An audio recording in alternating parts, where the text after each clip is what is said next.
Good evening, everybody. How you doing? Welcome to the Truth Mongers. My name's Ted Davies. And I'm Glenn Fleming. How's it going, man? I'm doing good. How are you doing? Oh, it's late there. I'm doing all right today. We're holding. Yeah, it's just past midnight. I'm just about to fall over asleep, but it's okay. Okay. Because if I did, even if I do, I'll still wake up 5 minutes later because I never go to sleep. Right. I know. Right. Well, it'll be interesting. This is a really very much a captivating story, and I don't think it's for the right reasons. It's No. a very this is going to be not a very pleasant discussion. I suspect this might even be part one. Yeah, I think so too. This is we're talking about Operation Paperclip, and it is it's a Pandora's box of intrigue and hidden agendas and frankly criminals and murderers. I would say it's a story of betrayal as well.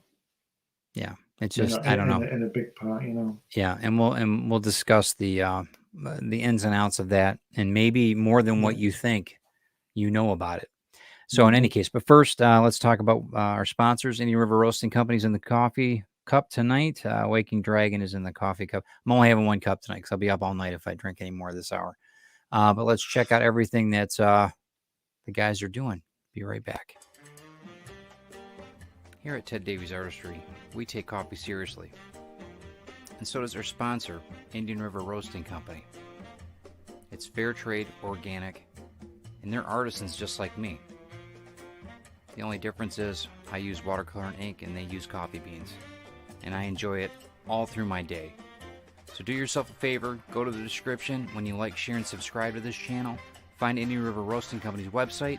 Use the promo code CaffeinateTed2021 and save 10% on your purchase. Yeah, use that promo code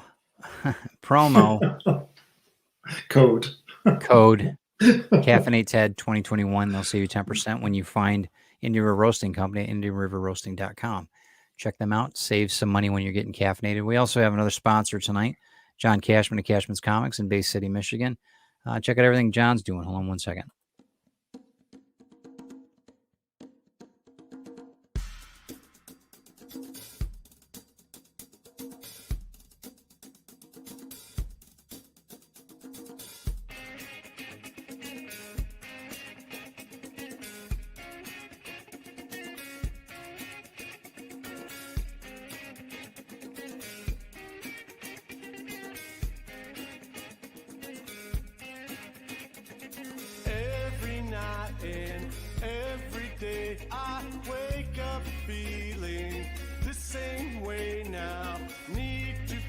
Something to believe. Every night the dreams we made, they're haunting my head now. Cool. Well, you're gonna say you want to see Petey, right? You want to see the dog. I'm gonna say, tell him when he sees a guy come in and take the dog. That's me. Yeah, that's you. I'm not bothered about him. I'm not bothered about him and his wife and his comics. I want to say hello to the dog. Sure. So Pete, we're talking about Petey at the at the comic book store. Who has a dog called Petey? Yeah, he's the best. He's a boxer. He's just the best.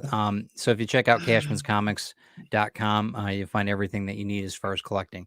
John's awesome because he handles everything from novice collectors, even to seasoned collectors like myself. So and he sells all my work. So check out what he does. Check out what he does online, and appreciate it, John. Thanks for being a sponsor tonight. Of course, Comics Unlimited is sponsoring this show as well. Wow, we have to get some a screen up for this too. We got to get that taken care of. So, do you know anybody that might be able to do that for us? Yeah, I've got a few people in mind. Okay, yeah. Very good. So, check out everything that's going on with Comics Unlimited. It's under Glenn B. Fleming on Amazon right now, and check out everything they're doing. And look forward to next month's where my cover for Retrieve will be on, and we're going to do you're doing a special on what's going on. Fantastic cover. Thank you. I appreciate it. Yeah, I'm really excited. It's a really cool cover. It's a lot better than I thought it was going to be. When you sent back everything with the badging, I'm like, that's awesome. Okay, That's good. so and we'll definitely share that. We also have one other sponsor tonight who I've been wanting to get on here for a while. So let's check out and see if you guys know who this is.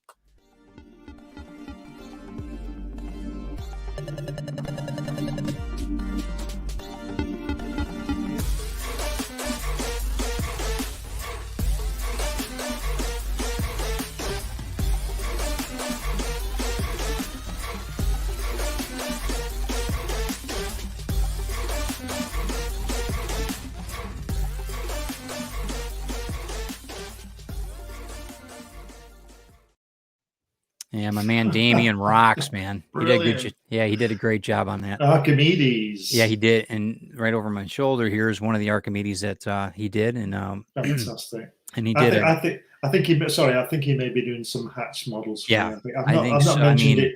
I've not he's- mentioned it to him yet, but I think he might suspect it might be on its way. I'm not Yeah. sure. He's brilliant. I mean, I'm glad that I've got I've signed with him because I think he's just dynamite. He's always stepped up. He's working on something for the Grimm campaign, Grimm 101 campaign on Kickstarter for Sunday, and it's just brilliant. I mean, it's just spot on, and people are going to be like, "I need that. I want that right away. I want that." It's so Brilliant. good. So, and we'll tell you more about that on Sunday. Okay, so let's get to the comments here. Actually, hold on. We're part of the Rising Tide Broadcast Network. We're a group of creatives that help creatives build their business 7 days a week. So check out everything that we're doing on the station, as well as Facebook, Rising Tide Broadcast Network, and check out everybody else's YouTube channels that are on this page. And that's cool. So we love being part of the Rising Tide Broadcast Network. All right. Do you know, I can understand why Brian does his shows about when he just reads out the comments and comments on them, because I'm trying to pay attention to you and Yeah. I'm reading these comments and they're not really saying a lot, but it's just great that everybody's saying Right. hello. It's really fantastic. Well, good evening. I will message you, Damien. Good, yeah. Damien is. I mean, I'm hoping I can tell you this now. I'm nicknaming him Da Vinci because he's amazing. He is absolutely amazing. I was absolutely blown away with any of the figures that he's done for Archimedes. He's working on an articulated one now, and it's just fabulous. And then, like I said, the special that's coming out for Sunday for the Grimm campaign. But anyway, I don't want to give out too much information. Well, welcome everybody, Carl and Donna as well. And the biggest thing about this Operation Paperclip is the reason why they use the paperclip. Do you know what the reason was? Why did they use that as the? As far as I understand, it was because when they arrested all these guys gave themselves up. Mm-hmm. They showed an interest in going to the United States, and so the people who were making the paperwork would simply put a paper clip on the ones that were hoping to get to the United States. So I believe that's the reason, or something along those lines, something as simple as that, because it was called Operation Overcast, wasn't it, to start with? Right. I was told that they paper clipped anyone that was involved with the rocket development. Right. I think that was the other thing. They first said that what you said, but then they went into detail as far as the scientists or doctors, anybody that was engineers. It could be, but wasn't Reinhard Gehlen brought over on paperclip? Yeah. And he was the bridge between the OSS and the CIA. So right. He wasn't a rocket scientist. No, he wasn't. No, he Sure. wasn't. He was. He was. I don't know. He was borderline.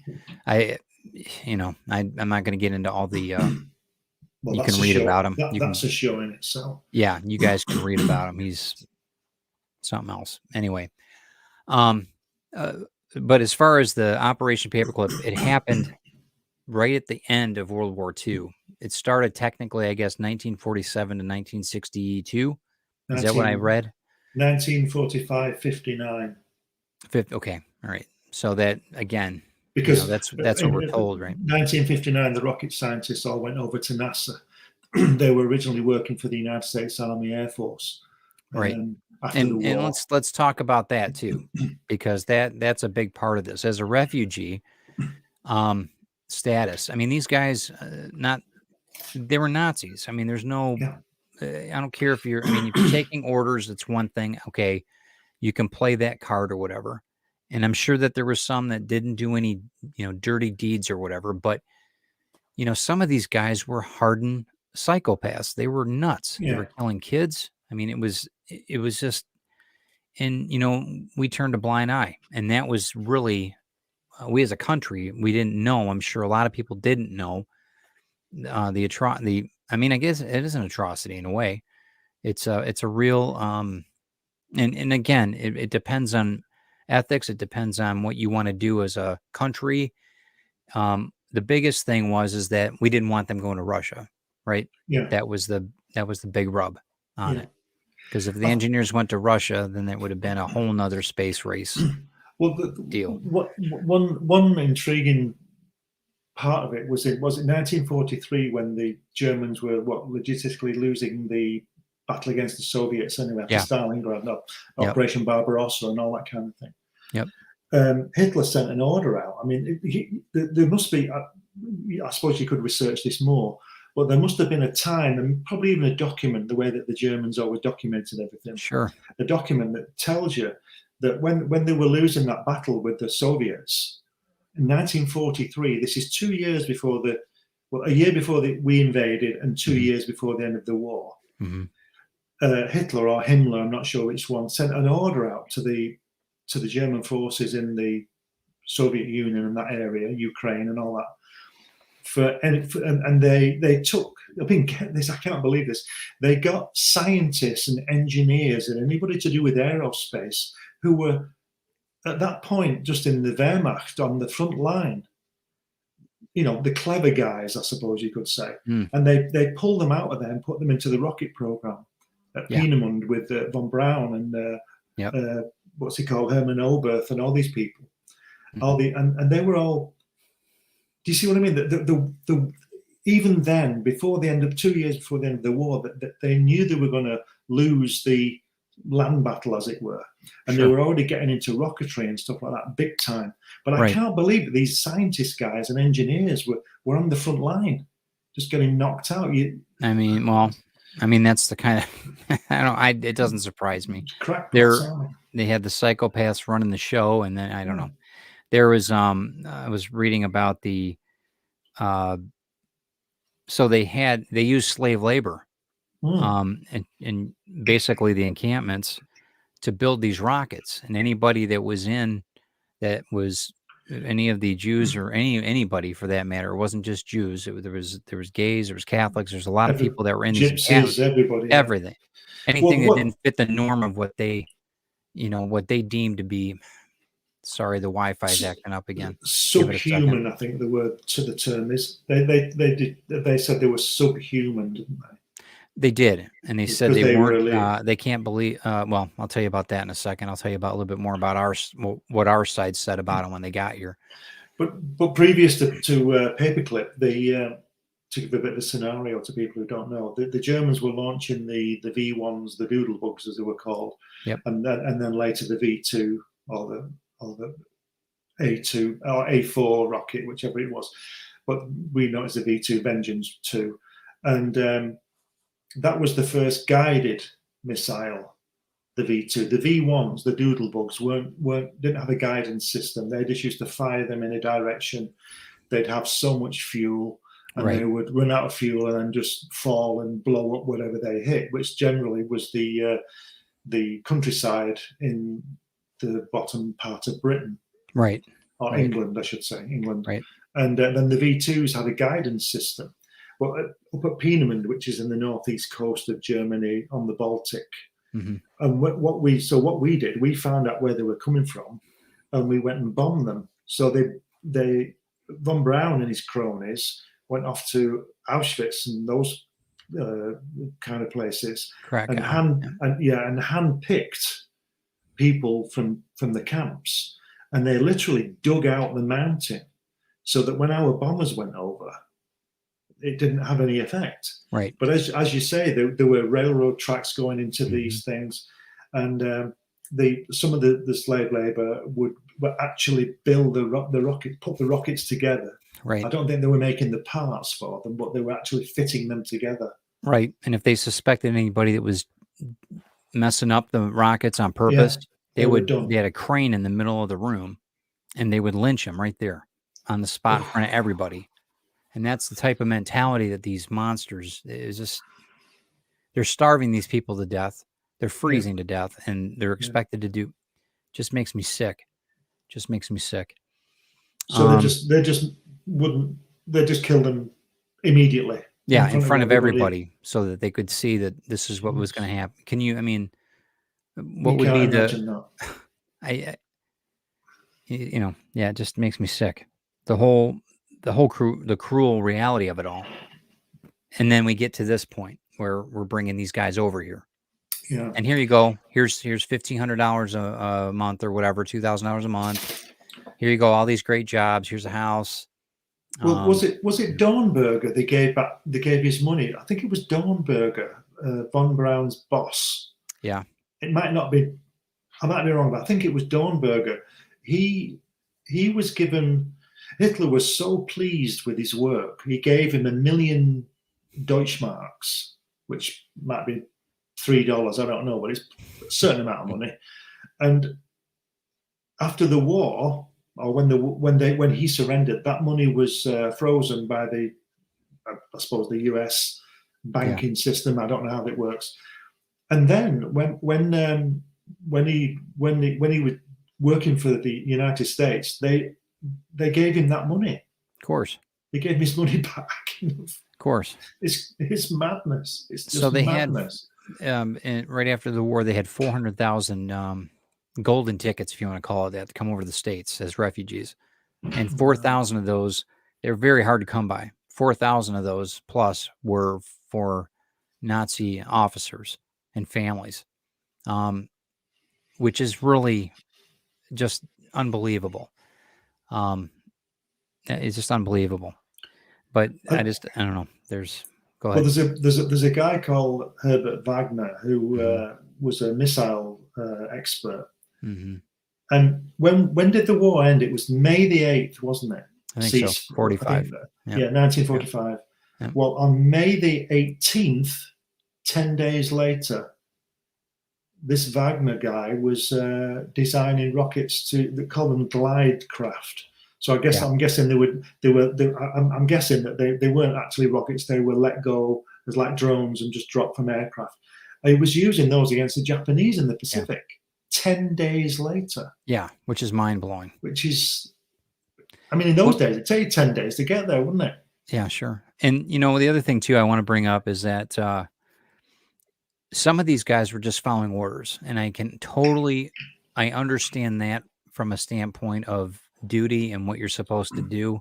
I know that there's officers in my family that they had to do what they were told to do. They didn't agree with it at all, but they had to do it. And I'm not justifying anything. In fact, anything that deals with anti-Semitism or racism or anything, I'm completely against. But it's in the double-edged side of it. When I met one of the Holocaust survivors, I talked about this on one of my other shows. When I met this woman that was, she was brought out of, I think it was Krakow. They ended up, the Marines came in. She was 17. She was emaciated. She had been, completely, she's almost dead. Anyway, and here I meet her like 80 years later. And she said, and everybody asked her, why aren't you angry? Why aren't you furious with the Germans? She says, don't you think they love their children? And there was like dead silence in the auditorium. Wow. She said, don't you think that the Nazis love their children? She said, that's why I'm not angry. Because some of them were following orders and they knew that they would be killed. Their families would be killed if they didn't do this. And she said, that gave me hope to get me through. She said she lost her whole family. And she said it still gave, and boy, what a powerful statement, She's correct, obviously, because what's he called? Goebbels, Magda Goebbels killed all her children. Yeah. Yeah. Now you might say that's okay, she's a murderer, but the reason she gave she said she couldn't see them living in a world that wasn't run by the Nazis. And she knew what the Russians had, and whoever, she knew what would happen to those kids. Sure.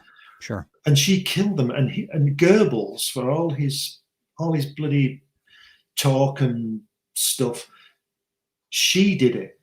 She killed him. He couldn't do it. No, and I don't think I'm not saying I could either. That'd be No. terrible. But I couldn't do terrific. it. I Yeah. probably couldn't do it either. But I'm just saying that it shows you where their heads were. That she would kill 6 children. She killed. She poisoned them one after the other. Some of them knew what was going to. Were scared because they so were. that they wouldn't. When this is at the end of Yes. the war, This is days before the end, because the Russians were coming and they knew what the Russians would do with them. Oh yeah, right? that would have been it. But Goebbels couldn't do it. But Mrs. Goebbels did. Somebody had to, I guess. But yeah, we're getting kind of dark here. Sorry. Hello, Willow, Skylar. But we are getting kind of dark. So this is going to be. We can't really lighten this one up. You can't. We can't. And this is the rub when it comes to this type of. And we're building to the point where we're Operation Paperclip was. Bottom line, it was about building rockets, and it was about building an infrastructure for the military complex. Yeah, in America. I mean, it really was. Eisenhower, like you said. Yeah. There were 1,600 German scientists, engineers, and technicians taken to the United States between 45 and 59. And they were working on V2 rockets, armored equipment, jet planes, naval equipment, radios, chemical weapons, and medicine. Medicine. And we know what happened in those camps with regard to medicine because of Mengele. Sure.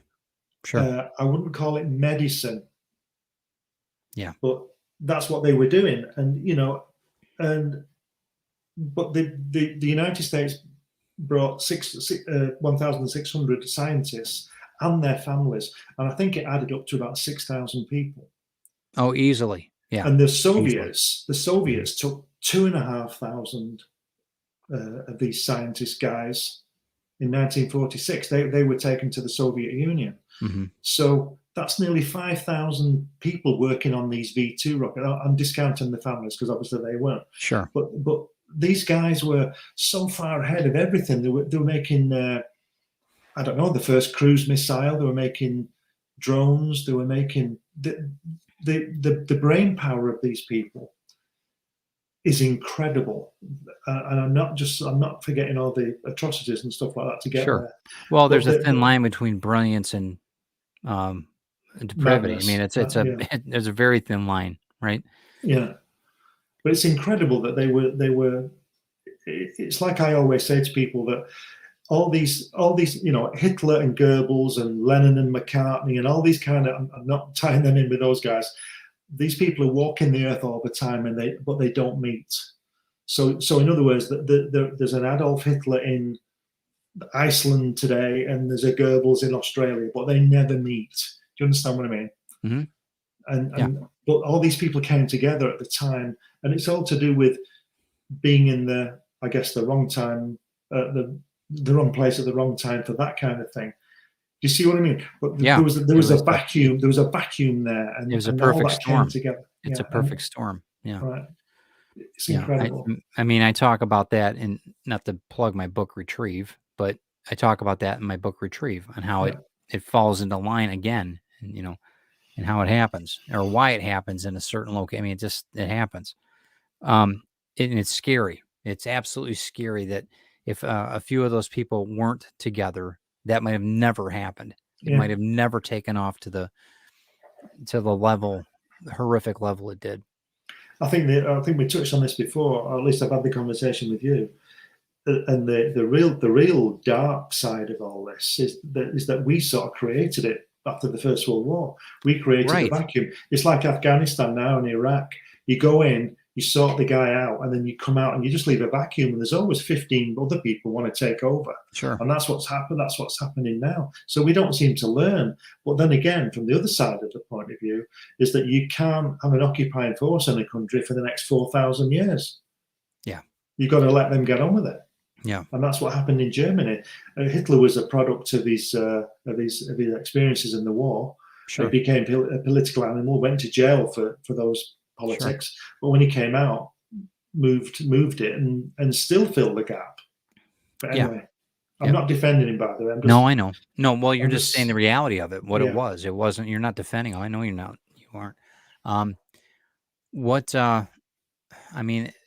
it happened pretty quickly. The CIA wasn't formed then. it wasn't formed then, right? So when they came over, basically it was getting them away from Russia and then Yeah. bringing people over here. Then they, for whatever reason, they set up, they put people all around the place, all over the U.S. It wasn't just Yeah. Florida. It was Yeah. up in New York. It was in Alabama or wherever. They put them all over the Maryland, place. New Mexico, Texas. Right. And, you know, and like I said, in some defense, not all Germans are Nazis. That wasn't the case at all. No. A lot of them were stuck, and a lot of them had Jewish families. It was a very, you know, if their mother was Jewish, there was a really crazy way of knowing, you know, stating that you're Jewish versus not Jewish. You know, if you're whatever, it was so ridiculous. Hitler's idea of what was the perfect bloodline versus, I mean, and he was he was Jewish. I mean, that's what blows my mind. And he was Austrian. Right. I'm like, and he had dark hair and brown eyes. Yeah, right. So if you guys, if you want to do us a favor and like and share this, it'd be great. I just want to make sure that it's going to get dark though on some of it. So who was, what were the major players that were here, that the big guys, the ones that were really designing the rockets? The one guy that was, well, we've got von Braun. Yeah. Okay. He designed the engines and the guidance system. He didn't design the rocket. So when he got the rocket to the Saturn V to the moon, he didn't design the lunar module and the command module. He designed the Saturn V rocket engines, the propulsion. Okay. Yeah, and all that kind of the kerosene. And that was the key. That kept him alive. Period. Because they would have did him in. I mean, our guys would have. He would have been buried. Well, he would. He had the ultimate card, didn't he? Ace up his sleeve. Yeah, in effect, he said to them, okay, you can hang me, or I can get you to the moon. Yeah. Or I can get, at least at that time, probably would have been, I can design the missile system that can bomb the Soviet Union. That was probably the gig at the beginning. Yeah. Sure. But then he went into the U.S. Army Air Force, and he helped design the Explorer 1 rocket in 1958, which just happened after Sputnik, which was October 57, and then I think it was April 58. The Explorer went into orbit or into space, first American, body outside the atmosphere, so to speak.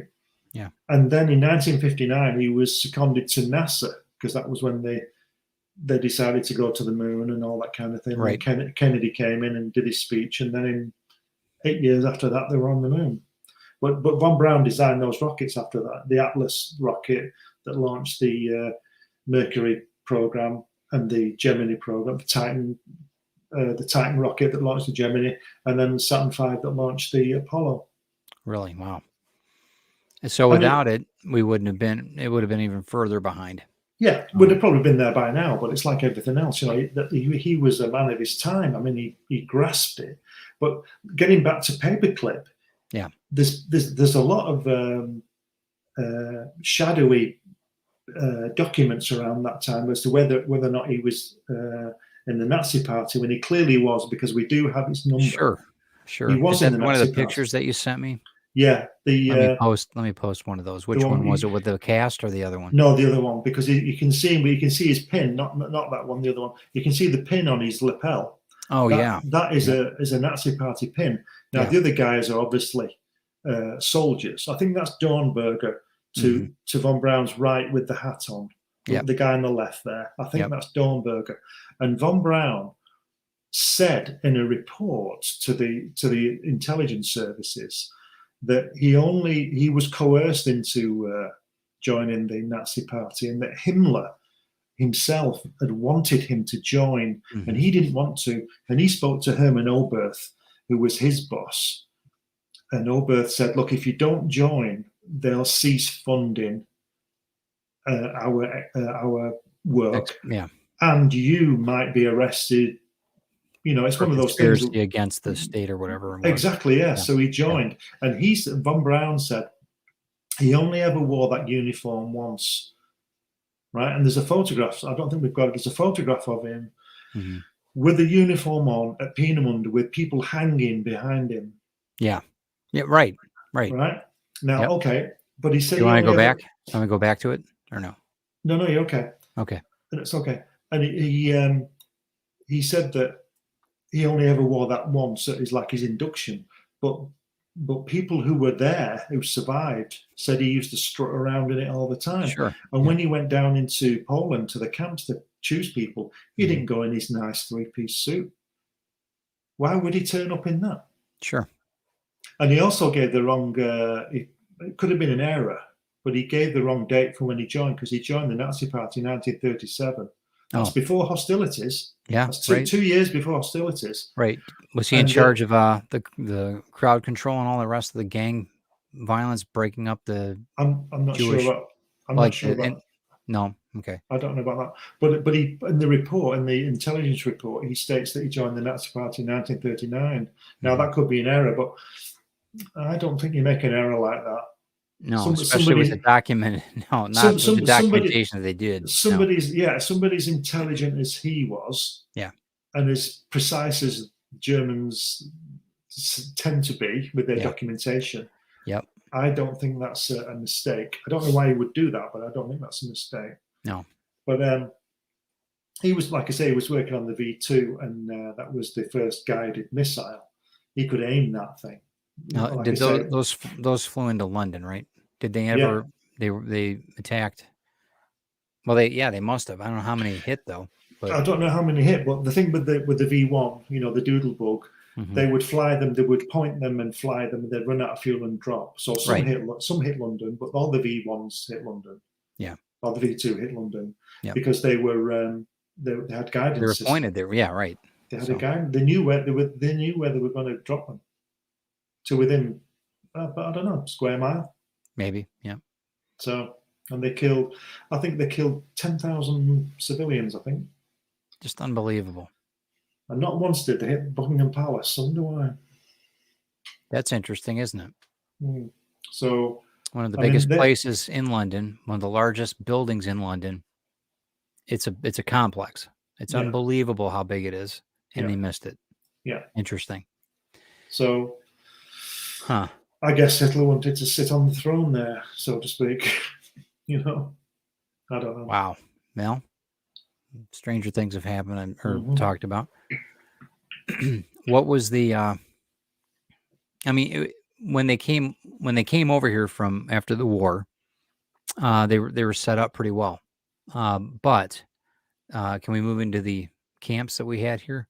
Can we talk a little bit about that? Yeah. Let me just before we do that, let me just tell you. You know Mort Sahl, the American comedian. Yep. He has a great quote. He says about Werner von Braun. This is from the 50s, I think. He said, he's speaking as von Braun. He says, "Sometimes I aim at the stars, but sometimes I hit London." And this is a comedian in 1962 or something, 59 or whatever. He knew what was going on. Sure.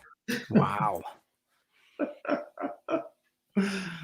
So we've got they're sent over here. Yeah. The groups, the people that got their passports and everything, got the golden ticket to get here, the refugee stamp or whatever it was. And we had to set up camps because we had all these people. They had a lot of things that they had to control as far as, I don't know if it was diphtheria or what it was, but we had, they had people that were sick and they had, but they brought them here and they had to keep them in camps. And one of the things that really struck me in the book called The Nazi Next Door is the author talks about, and I don't know the guy's name. You guys can look it up I'm sure it's on Amazon, The Nazi Next Door, but he talks about General Patton being in charge of all of it and how Eisenhower mandated Patton to be in charge of all these encampments. And, the shocking thing that he did from what this author stated is that he put the German guards that were in charge of the camps in Poland and everything else in charge of the ones here in the States. And he said because they're efficient and they know what they're doing. And he was very much an anti-Semitist. Not a lot of people know that. It's been written about. I'm not stating it. I'm just saying it's written about in this book. I'm not sure how that works actually, because Patton died in Europe before the end of the war. Well, there's a picture of him here at one of the camps with Eisenhower. So I know that they're, I mean, it did happen. But anyway, regardless of I'm not saying that he didn't have other abilities and other achievements. I'm not saying that, but from what this author has stated, it's amazing that type of ignorance and brutality could continue. These people were already put through a living hell, and then they've got these SS guards and these I don't even know that some of the guys I don't know if it's Patton or who it was, went up to one of the engineers that was in the encampment and says, "Hey, you work on the V2s?" And he says, "Yeah." He says, "Absolutely." And he gave him 3 cigars. He says, "Congratulations." He said, he said, you achieved some amazing things, and I respect you as a warrior," or some shit like that.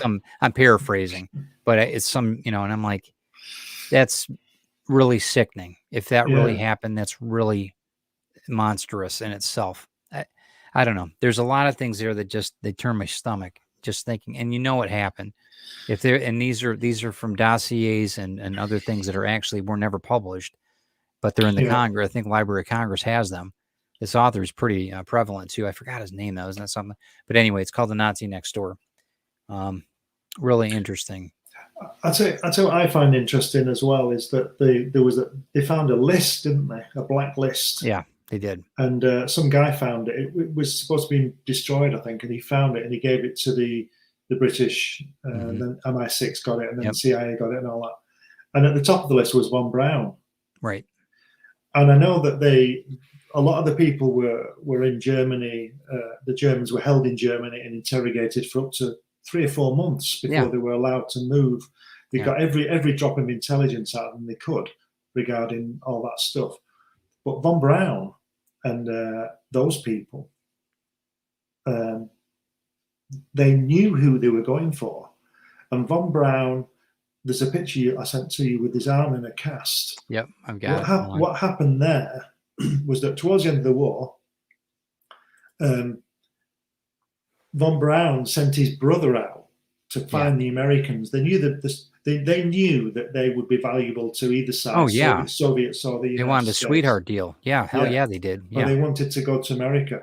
And von Braun had injured his arm there in a car crash. He crashed, something happened, I don't know. And he badly injured his arm. They had to, he had that cast put on by the doctors so he could get out of the hospital. They had to, when he got to America, they had to break his arm again to reset it because it was so badly mangled. But anyway, he sent his brother out to find the US troops. And I think it was the 44th Infantry that he found. And they were already looking for him. Right. So after they had his brother for a couple of days to prove who he was, type of thing. Went to them, and there's a film of that interaction. That film, of that photograph. There's a film, and von Braun's laughing on the film because he's won the golden ticket. The Americans have got him. And then I read somewhere that when I think he was with 200 or 300 of his people. Von Braun was of his technicians and whatnot. But those big army trucks that carry the soldiers with the big tires on, those massive trucks. The power wagon. Yeah. There was something like 50 or 60 of those full of his papers to do with these rockets. I mean, those trucks are, imagine pieces of paper, how many pieces of paper in there? These trucks are huge. But he knew he'd got the golden ticket. And as far as I know, they shipped him over almost immediately. He was never going to be in Nuremberg. Whatever happened, he was not going to be there. And he knew that. He knew that he was probably dead if the Soviets got him, or at least he wouldn't have as good a life as he did here. But I'll tell you another interesting thing about von Braun. When you see the pictures of him now, he's a very good-looking man, right? He's a very, very handsome man. He doesn't look like a Nazi, that's for sure. Yeah, he looks like a lot of them had scars on their cheek. That's what I'm getting at. But you know what the scars are, don't you? Yeah, whether it's their battle or their they used to do this, right? Yeah, they used to do this thing called Mensa fencing, and this has been going on since I think the 1700s. Yeah, and they weren't allowed to mask, right? Or there was no mask. They weren't. Yeah. They had body armor. They weren't allowed to move. They had to stand. So if you know, I've got quite a long reach. I might have been okay, but they used to just scar them. And you Yeah. see other pictures like, you know, Yeah, like, you've got Kurt every Kurt, when you see these guys, they've all got this big scar on Yeah, the side of it. they do. But Von Yeah. Braun doesn't. And you know why? Because they all said, and they all agreed, and he was pissed off. They all agreed that he was just far too good looking to mess up with this scar. And he is. Yeah. When you see him, he's a really handsome bloke. And the other guys, not so. Never mind the scar. They're just ordinary looking. Yeah. But when it's chilling. I wondered when I was a kid, and I was watching Neil Armstrong and all that when I was about 14. And I'd see these people like Kurt Debus and these people who headed NASA, not head of NASA, but flight directors and things like that. Yeah. They were all there. And they all had this, what Scars. the hell is this? Yeah. But Yeah. Von Braun didn't. And it was only later when I found out the reason for that. Chilling. But so what I'm saying is that when they were in this men's surf fencing club, they used to brag about the severity of the scar. Yeah. So the deeper and bigger the scar, the more kudos they had. They're all crazy, these people. But Von Braun was really pissed off that he wasn't allowed to do that. He wanted one. They're all mad. They're all crazy. This is scary. Well, right. It's psychotic. I mean, it's just completely. Or maybe the scary thing, Ted, is that then they weren't mad. Right. They were quite sane, these people. Yeah. So I'll change what I said. They weren't crazy. And they could justify what they were doing. They were determined. They were going to do it. They almost did it. And they're a scar as well. So. Willow Schuyler says there was a German encampment in Nevada that Joe's grandfather was in. He had really bad frostbite, but his fingers were saved by doctors by cutting his fingers and draining them. Really? Yeah. Ouch. I know that there was in the last ditch effort for Hitler, he sent those Nazis out in the cold into Russia. I forget exactly where it was, but they weren't, they were ill prepared. I mean, some of the guys, their extremities, everything. I mean, they were dead. And even when they came back, the majority of them were missing limbs. About Jack Kirby in Bastogne. He nearly lost his legs. They were going to cut his legs off. His legs were purple. Yeah, right. They were going to cut them off with frostbite. And he said, no, just leave them. And they did. And they got, so we said this on the program, how many guys went on without the legs? That they just left them in the corner for 2 weeks in the warm. Would they have been okay? Yeah. No. Crazy. It is. How many sweetheart deals do you think they got out of this whole deal? Oh. They got their life. They should have been at the end of a rope, shouldn't they? Surely. A lot of them. Absolutely. You know, I mean, but they were just so clever. I mean, we're going to do a program about the bell, I think calculating. I don't think there was anything being clever. Very calculating. Their empathy levels were not normal. I mean, you know what I mean by clever is intelligent. That they were doing these guided missiles and allegedly making time machines and all this kind of stuff. That's what I meant by clever. Ah, I see. Carl says that madness depends on whether you count the psychopaths in the group, and and how mad is mad, right? Yeah. Yeah. Crazy. It's mad. It's just crazy. It is crazy. So I mean, what would you have to follow orders? I get from our standpoint. I'm not talking about Nazis. I'm talking about some of them might want to go just kill the guys when they got here. You know what I mean? They probably half of those people that were there were they would have just strangled the guys right there. Nobody would have known the difference, but they didn't. No. I think there's a special unit in there as well. I don't think they were sympathetic at all, but I think they wouldn't just be guarded by the GI Joe. They would have been. There'd be some kind of special unit. Elite, I would have thought. Yeah. And they're not going to do that because they're going to get in trouble if they do that, aren't they? So some of them, though, later on, some of these golden ticket winners ended up. The Department of Justice did some research and they dove pretty deep in the 70s, late 60s, early 70s. And they went after a few of these guys. Some of them that they got the sweetheart deal the Department of Justice didn't put up with it anymore. So do you know much about that? I don't know anything about that. No, They're- I know there's a few of them lived till in the 90s and only died recently. Some of them, Right. And so they had a good life, or at least they had a life. Let's put Yeah. it that way. They had a life, however bad it was. I don't know, but I just feel that I see these photographs. There's a photograph of Von Braun with John F. Kennedy in Right. 1962. I saw that too. Yeah. Now, I don't know whether you know this, but John Kennedy may have worked for the Office of Naval Intelligence when he was in the Navy. Yeah. Which wouldn't surprise me. Yeah. But something I found out only recently was that John F. Kennedy was in Berlin when Hitler gave one of his speeches before. No kidding. 1938, I think it was. Wow. So he actually saw him. Now, Wow. what I'm getting to is that I can't imagine that the President of the United States, whether it was John Kennedy or not at the time, wouldn't know who this guy was. Interesting. Von Braun, and he's there, and I know they're not best friends, but he must have thought, what am I doing talking to this guy? Yeah. Why is he not dead this past 15 years at the end of a rope, Yeah. But I just found it incredible. But Von Braun was top of the list. So he was the genius behind all this stuff. But his record at Peenemund is atrocious. It's in line with everybody else you've heard about. Right. If not higher. I think they lost. I'm not sure. I think they lost 10,000 people at Peenemund, slave labor.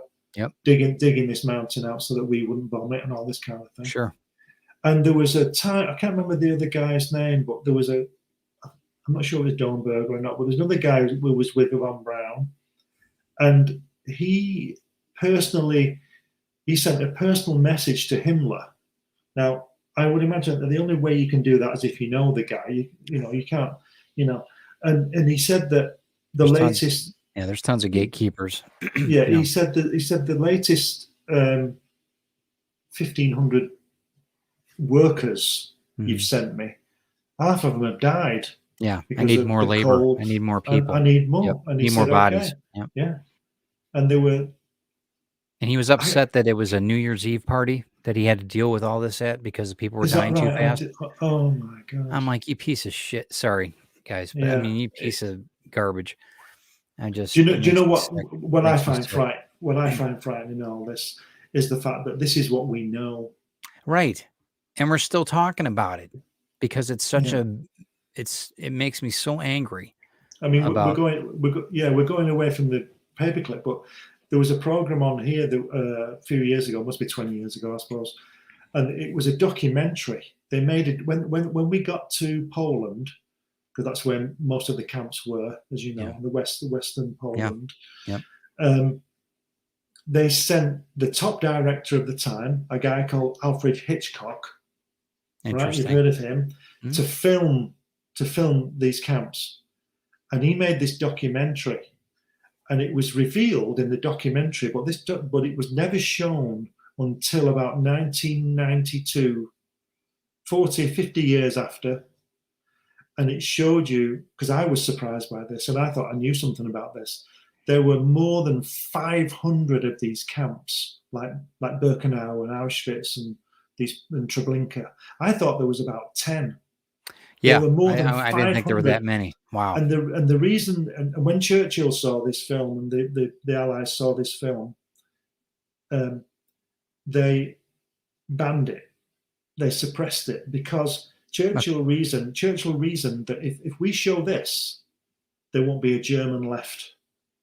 The repercussions and reprisals will be, there won't be any Germans There'll left. Be pitchforks and pitchforks and torches. The lot would go. Yeah. But I didn't know there was over 500 of these places. When they were all the same, they weren't. I mean, some were bigger than others, obviously, but and you get Dachau and Auschwitz are the ones that we seem to talk about. We know, yeah. But there's Sobibor, Treblinka, these places. But all these, is it Madhausen or something? That sounds about right, doesn't it? Madhausen. And there were 500 of these places, more than 500. Just sickening. But anyway, that's not paperclip, is it? Well, I think it is. I mean, it's the bones that paperclip's built on. I mean, as far Yeah. as I'm concerned, Literally, yeah. I don't Literally. think it's anything different. Yeah. Knowing, if we didn't know, it would be one thing. Yeah. But knowing it, very disappointed in our forefathers, our grandfather. I mean, I can't. Maybe the climate was different. Maybe it was. I don't know. Well, I can't. I don't know. It was It's just- born out of the fear, wasn't it, of the Cold War, which, as we said earlier, hotted up Yeah. probably the day after the end of the war. Yeah. But the Russians must have known as well. The Soviets must have known as well. So they're as bad as the United States people. Sure. They must have known, but it's like Yeah. I suppose they would call it the greater, and I'm using this term loosely, the greater good, because they were well, I told you, my dad was a paratrooper. My dad went up to Denmark and was dancing and singing with the Soviet troops, and then told to pull back 100 yards and turn the guns on each other because the Soviets were going to take Denmark. And my dad's unit was right at the front of this, facing down these Russian tanks with guys he'd been dancing with and drinking with half an hour earlier. And they'd been told to retreat because they were going to go in, and they didn't. They went away. But, so in other words, my dad went through a year of fighting these Nazis and Germans, let's face it. Yeah. Because, like we're saying, not all Germans were Nazis. Right. It was basically the Wehrmacht were the army. Mm-hmm. My dad was fighting them for a year, and then when he meets his ally, within an hour, they're the enemy. They're attacking. Yeah. So, and I mean, and he's a soldier. He has Yeah. to follow orders just like they are, and it's like the other guy, just a mess. Good evening, Grant. Thanks for joining us. I just and I'm not justifying any of it. It makes me ill just talking about the whole thing, and I my heart breaks for the children that were murdered in this whole ordeal, and throughout the countless atrocities are just it's for me it's a lot of weight just to think about. And then just we've got the powers that be in our United States, bring them over. Yeah. And here you go. We need a rocket ship, or we're gonna hang you. Yeah. I mean, think. I don't really care, but think how the guys thought who did get hanged before they were hanged that they haven't gone, but the other guy went. I don't really care. But I don't think we're any better. They probably shot him right in front of the other guy. They probably shot him right in front of whoever. The same way they did the other people. It's the same side of the coin, really. I mean, it's I don't know. I'm interested to find out about Patton, what he was doing there. I know he was a racist and all that kind of thing, because he did that with the black troops, didn't he? Yeah. The African American troops. He did to be that absolute scares me, especially when he's a U.S. citizen. It's just sickening. I mean, and then we regard him as one of the greatest generals that ever was. But it's like General Custer, isn't it? Right. It's all how you look at it, right? All how wasn't he? He was. Well, I think it made him crazy. I think that just the blood, you become bloodthirsty after a while. But just the it changes you. I mean, it's got to. We've seen it just with war with regular civilians, let alone people that have been in the service for their lifetime. And like I said, that when I heard the stories about that with the encampment here, and putting those a lot of the monsters that were in charge of the other, it just made me sick. Sick. I mentioned earlier that Herbert Wagner, he developed the HS-293 guided missile. Yeah. And he sank 2 British Navy ships. Yeah. And the second one was the first ship to be sunk by a guided missile. The other thing was a drone type of thing, but this was a guided missile. This was guided at this ship, and it cost 1,000 crew dead. And I just wonder if that was the forerunner of the cruise missile. Maybe. I think you froze up. I don't know if people can still hear us, but I'm frozen. You're frozen. They can still hear us though, I think. I'm not frozen on mine. No. No. I am. I don't know what happened there, but keep talking. We'll keep running. You're still moving. Am I? But yeah, okay. It's Kurt Dubus, who was one of NASA's flight directors, as we said, with the SCAR, he was at Peenemund. Yeah. I think if you follow the trail, it's like with the Kennedy assassination. You get and Robert Kennedy, and that it's always the same people. It's always the same individuals involved. Right. And if you track Peenemund, a lot of the people there ended up putting Neil Armstrong on the moon. Right. You know, so what's the trade-off? I mean, that's my thing. Well, it's the rope, isn't it? Yeah. Don't hang me, I'll get you to the moon type of thing, like we said earlier, or at least we'll bomb the Russians for you. All that going on. And don't forget, a lot of those scientists as well, I don't know the names, but a lot of those scientists were involved in the atomic bomb, weren't they, as well? They were. So it's all those guys coming over as well. Listen, man, I'm completely we might have hit a chord here because I'm completely frozen up. So everything's free on mine. Is it okay? I can't even. I don't know where I'm going to be able to go with this. I might have to end the broadcast. I don't know what's going on. That's really weird. Carl says there's no freezing. Okay. All right. Says he can hear us. All right. We'll keep rolling. Willow says we're both okay. Yeah. Okay. We'll keep rolling then.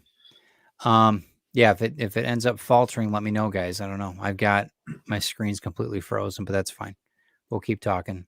So what do you think? As far as do you think they were justified in bringing them over then or not?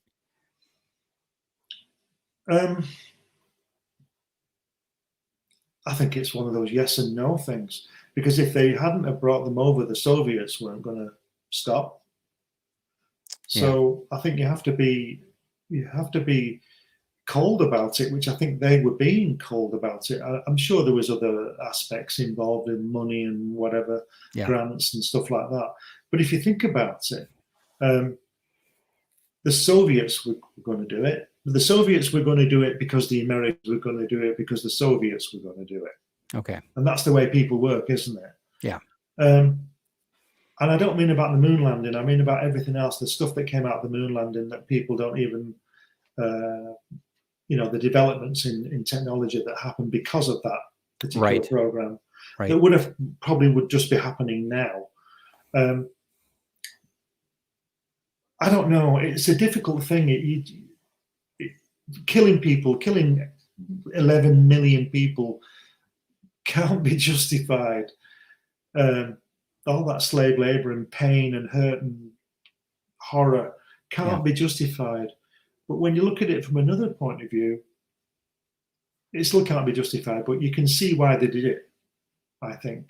I can see why they did it, because like I say, the Soviets would have got them all, or we'd have hanged ours or whatever. Who knows what would have happened? It's awful, but I think it's just man, isn't it? It's just you have to be human to be inhuman, and that's I don't know if, like I said, I wouldn't want to have been the guy that had to sign the paperwork to bring them over. I wouldn't want to have been that guy after following a command of some superior. That would have been a problem. Yeah. But that's me though. But surely, who would it be? Truman would have been involved at that point, and FDR. I know he died. He died a month before the end of the war, so he must have known what was going on, or what was about to go on. I would have thought, but Truman certainly would, because he was in power then, and Eisenhower knew, because, like I say, as we said, he was involved. I mean, remember what Eisenhower said at the end of his term? Yeah. What did he say? He said, he said, beware the military-industrial complex, on his farewell to the Union thing. And when Kennedy was coming, early 1961, he addressed the nation, and that's there. You can see it. And he talks about the military-industrial complex. I mean, part of that military-industrial complex was Reinhard Gehlen, was the guy who was the head of the SS intelligence service. He was another guy who should have been on another rope.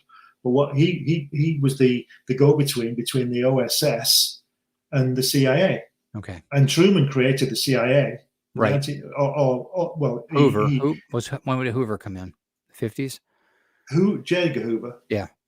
No, he was FBI. Had nothing to do with it. No. Okay. All right. Truman signed the document in 1947, creating the Central Intelligence Agency, which came after the Office of Strategic Service. Okay. And there was a Passover because Reinhard Gehlen, head of the SS intelligence, had up to 1 million moles in the Soviet Union. Wow. And that was another problem that they had too, because some of these guys were double agents. Exactly. We brought them over here to do surveillance, and then they ended up, Yeah.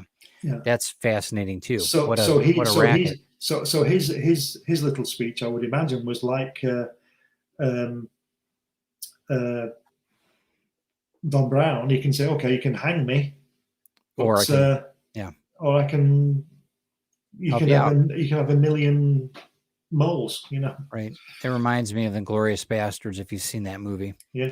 And Waltz, the character, Fantastic, he starts bartering. He's a brilliant actor anyway. Yeah, he's great. Donna says J. Edgar started the Justice Department in 1919. Yeah. Who also took a lot of these guys down after they squeezed the sponge, so to speak, for 30 years in America. Then they turned tail on them and tossed them out and turned them in. I thought that's, I don't know, a little late. Well, $1 short and a day late. Yeah. But, that's, I don't know. We talked about when we were off air, the movement of nationalism here in the States. Mm-hmm. And I got to say, I'm shocked. I'm not shocked at it. I think it's appalling. Having a family that's Hebrew and that, and it just to witness all the atrocities. But then we've got these grandchildren, great grandchildren of the people that were here, in whatever capacity that they were. Now, and that could be just regular. It could be a next door neighbor of one of these people that just really thinks that that's a great idea. I don't know. It doesn't have to be bloodline or anything. But the one of the things I write about and retrieve is about the Odessa Society and how they got a lot of these officers and that out into and it was the Thoth Society before. It was the occultist society that had a lot of money, a lot of seances, all that garbage. And it was not garbage, but all that mysticism. It wasn't garbage. Let me rephrase that. Ceremony. Ceremony. Right, ceremonies and that belief system and the occult, that whole thing. And it's all legit. I don't mean that in a bad way. I'm very passionate about this, so bear with me. The Odessa Society got these officers out of there, that ones that didn't have America come pick them up. And, Argentina, they all across the globe, they got these guys out. And, it's still prevalent here. And that's why I talk about it in the book and retrieve about the Odessa Society and how ingrained it is throughout our politics and throughout our lives here. And we don't even realize it. So, and part of that movement, though, bringing a lot of that not evil. I don't like using that word, that craziness here, and ended up, it spawned many, many generations that we still have it here today. And it's sickening. It's absolutely sickening. I'll tell you, you were saying there about the South American link to this kind of thing. Argentina, big time. Yeah, I mentioned this to you a while back. When I was doing my research for my Rapa Nui book, my Easter Island book, there was a British lady called Catherine Routledge, and she was there in 1916, I think, 1914. Wow. During the First World War, English lady, on Easter Island. And who turned up? The German Southern Pacific Fleet. Yeah. What the hell was all that about? What was that about? In 1914, the Germans had several vessels. I think the Scharnhorst was one. And they went to Easter Island. Now, we can do a show on the Germans in the South America, but what were they doing there? Before 1920, they had like U-boats. They had submarines. I don't know about U-boats, but these were battleships. Oh, okay. Wow. These were cruisers and battleships. Yeah. Okay. in 1914 when she was there, because she was worried. It might have been 1914, 15. The war was on anyway. Maybe it Yeah. had just started, but she knew. She saw these German ships, and they obviously send their little boats to the island because there's no harbour for a big Sure. ship like that to dock. She knew what they were. She must have been scared because we were at war. They're in the middle of nowhere. I mean, Easter Island Literally, back yeah. then must have been, man, Yeah, yeah. middle did they of find it, you know? nowhere. Yeah. You don't even have So airplanes back then, barely. I mean, you didn't have That's any right. airplanes. It was all that's right. boat. Wow. But it took her 6 months to get there by ship because there was no Suez Canal, no Panama Canal. God. So you've got to go down the bottom South America and all that kind Wow. of thing. Wow. You know, That's so crazy. that's an interesting thing to look at. Nothing to do with paperclip, but it's it just makes you. Makes you think twice. Yeah, I mean, really. It just, where do you start? Where does it end? It doesn't end, does it? You No, know? it doesn't. Pandora's box, like I said. There's and we can go back further and further, but I don't know. I think that we need to like discuss the intricacies of the operation though.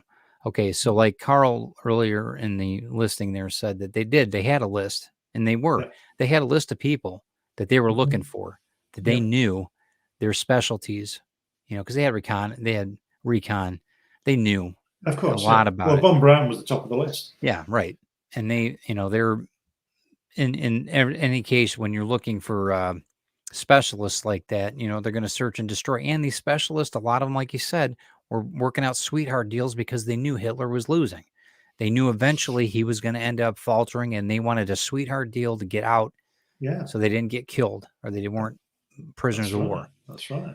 And yeah, it's just it's like a bad movie. I mean, it really is. The whole concept of it's so disheartening and so yeah, it's just sickening. I think if you wrote a book, let's just say it didn't happen, none of it happened, and if you wrote a story about it, people say, "What is this?" They wouldn't believe it, but because it's real, makes it even more scary. Right? Because it's real, it's documented, it's never challenged. But like I said earlier, the real scary thing for me is this is what we know. Right. Or this is what we've been told. There's always a ton of stuff we don't know. Tip of the iceberg type of thing. And I think it's fascinating. And I have to tell you that when I was reading about this stuff, I try not to go anywhere near it, but I'm back here again. Yeah. I did a lot of research on the Kennedy thing, Sure. I wrote those books and all that, and did that magazine and everything. I thought, I can't do this anymore because it's draining. It's completely draining. It does drain you, yeah. I went to Dallas and I was interviewed on the radio in Dallas about it because the House Select Committee on Assassinations were there when I was there and all that kind of thing. It was frightening. Some of the things that went on was scary, but it draws you back. It's just fascinating to think that these people could do these things, and then it's like, if you think of Von Braun, he was obviously a Nazi. He didn't care. He just had empathy. He just had his focus. He was just focused. Yeah. I want to do this, and I'll do anything to get to do this. And then he's spared the rope. He comes over to the United States, and 24 years later, he's putting Neil Armstrong on the moon, or at least helping to. Yep. So, as we said earlier, where are the morals in this? Where's the morality? When it all boils down to it, what they did to other human beings is just it's atrocious. It's just there shouldn't have been an opportunity for him to do anything. No. Anything. But that's humankind. That's what we do. It's scary what people will do. Pushed into a situation. Yeah. There's always somebody going to take advantage of any situation. Yeah. Always. People just there's agendas. I get that. But there's got to be a balance. There's got to be ethics. There's got to be something to where, and you see that. You see the Schindler's Lists. You see that's the true humans in all of it. That's the true humanity in all of this. You Yeah. see the ones that got the people out and the But families. even he was in the Nazi Party. He was an opportunist. Good point is what I'm getting at. He joined. Right. Oskar Schindler joined the Nazi Party because he knew he could take advantage of the situation. Right. He didn't care, and it's only if you see the film, which has got to be one of the best films ever made. It is. It's amazing. And towards the end, he's crying because he didn't sell his Nazi pin that could have saved somebody's life. Yeah. Yeah. But amazing. You got to look at it. And again, we've got to look at it that way because that gives you hope too. And the fact is that 400,000 people got out, and they came here as refugees, and they produced great things in this country. And there's a lot of German, even my wife's family are German, and it's so you in some bloodlines. So it's very, you got to be careful how we condemn too. I think that the actions of certain people, that's one thing, and even the ones that brought some of these monsters over, not the rest of them, but just the core that we were talking about, just the few that were monsters. You got to look at it from a standpoint of that too, because then that, there's always a sunrise. You got to keep a mindset on that. Well, my contradiction in my family is that my heritage is French, Belgian, Dutch. Yeah, going back, and my people came over with William the Conqueror, who was the French king who defeated the English. He was a nice guy.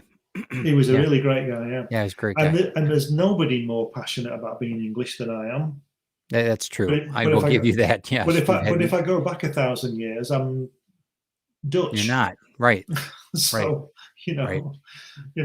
and but I'm really glad I'm not Welsh. Bite it. All right, I don't want to hear about it. Second generation Welshman. Anyway. Well, I think that by now, I think I can safely say that by now, 1,000 years, I'm English. Yeah, I would think so. I think that's quite. Hey, some of my favorite cousins are English, man. That means that your line won't be American for another 800 years. That's true, I guess, technically. If America's still there. Right. Well, my mother's family were French Canadian and then Potawatomi and Irish. So they had that whole mixture that so there's a lot of and then there's I know I wasn't raised in the Jewish faith, but I know there's Jewish in our family. So Davies is Hebrew for Davies is Hebrew for son of David. So you can't get. I don't think you get any more. Yeah, Jewish but he wasn't called David, was it? He was called Solomon or something. David is a Western name. It is right. So they but like everything, we're talking about this. This is very apropos. So I was taught by in university. I was taught by a Roman rabbi at a Catholic college. A Roman rabbi at a Catholic, right? Okay. Hold on. I made a mistake. He's a rabbi. His name was Roman. That was his last name. So that's why we always called him the Roman rabbi. Anyway, he made us break our names down and find out the actual history of everything. And this is like I went back to school in the early 2000s to finish up a few things.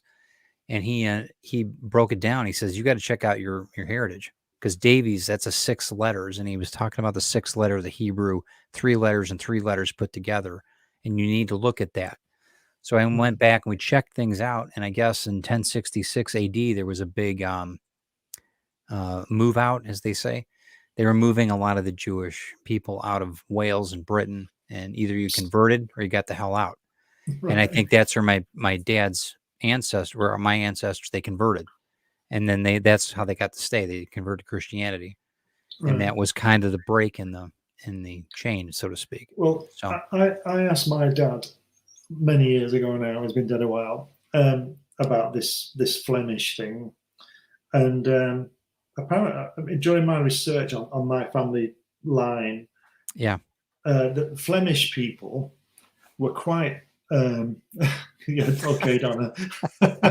Flemish men were known to be quite tough and good fighters. So they were recruited by Richard the Lionheart Sure. and all. Sorry, Sure. William the Conqueror, and brought over as special unit troops, which was Okay. quite good. Seeing as my dad was a member of a special Yeah, it unit makes a lot of sense. as a Yeah, paratrooper. sure. But when they stayed, when William conquered England, and he never actually came across the Channel, he always stayed in France. Yeah. When they conquered England, or what was England then, Yeah. they were given, some of them went back home and some stayed, which is obviously my line, and they were given land. Right. And I said to my dad, what happened to the land? Sure. And he said, good question. that was it. So somewhere along the line, my family owned land. Yeah. But they don't now. So I don't know. Interesting. Anyway, paperclip. What's this got to do with paperclip? Well, we're saying it from a standpoint of not writing off all the German settlers that came over here. Yes. Oktoberfest, Frankenmuth is a huge city here. It was a village. Now it's a city. It's about an hour from here, hour and a half. And it's all Bavarian, the whole thing.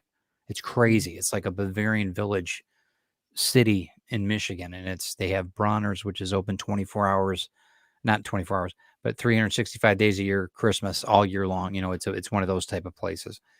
And just incredible. And really excellent food, excellent beer. You know, it's just it's world renowned, you know. In Paraguay, there are certain towns that speak German. Right. Well, like we were talking about the Odessa Society, moving people out, sneaking them around. Yeah. The movie I just saw, which was referred to me, I think it's on Netflix. It's about the Nazi hunters. I forget the name of it. Oscar's in it. The young actor, he's kind of young. He's our age, my age. Sorry. Oscar. Anyway, he's a great guy, great actor. But it's set in the 60s and it's based around. You can get to me in a second. Hold on. It's set in the 60s and it's how they catch one of the. I think it's Himmler. How they catch him down in Himmler. Yeah, Himmler. Yeah, I think it is. I think they catch him down in who was Gandhi, the actor, Sir. Ben Kingsley. So Ben Kingsley is Himmler or Himmler or whatever in his fantastic. It's a great movie. Wow. Great movie, and it talks about getting him back to, court, in the Nuremberg trials, and it's a good movie. Do you mean not Himmler? I can't remember his name. The Mossad got him, didn't they? Yes, that's the one. Maybe it's not Himmler. You know what I'm talking about. You know what I'm talking about.